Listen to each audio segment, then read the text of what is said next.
Well, they call it Music City, Maryland for a reason. Catonsville is home to a vibrant local music scene, and many found their love for music on Frederick Road at Bill's Music House. It turned 60 this year.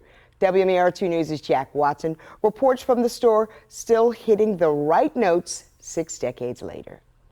My father had a lot of odd jobs as a kid and didn't take to any of them really, but what he loved was guitar and playing in his little band. Bill Higgins channeled that passion into teaching others how to play.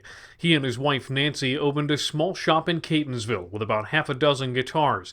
Decades later, in a much larger space on that same Frederick Road, they have 2,000. The people, in a way, is one of the most fun things that we do here. We have people that have just been loyal to us for all these years, and we're proud of that. Today, Bill's son Brian is the general manager of the business and this emporium of instruments, quite literally a wall of sound.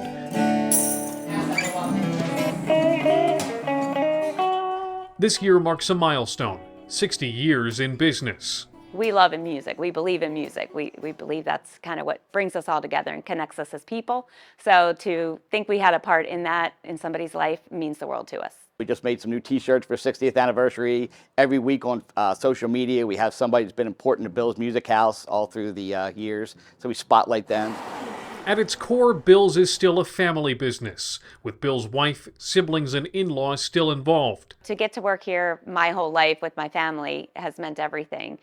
There's nothing I can imagine doing that would mean more to me than doing this.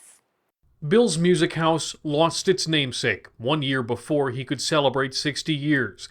But Bill's passion for music lives on, with the folks who find their love for music here. Well, you hear a lot of those stories, and they're fun to listen to. But we have literally fourth-generation customers now that come in. Some people that have come in and they say they bought their first guitar back in 1968, or they might even bring me a receipt from a guitar they bought in 1971. I got my first guitar, and I'm still here.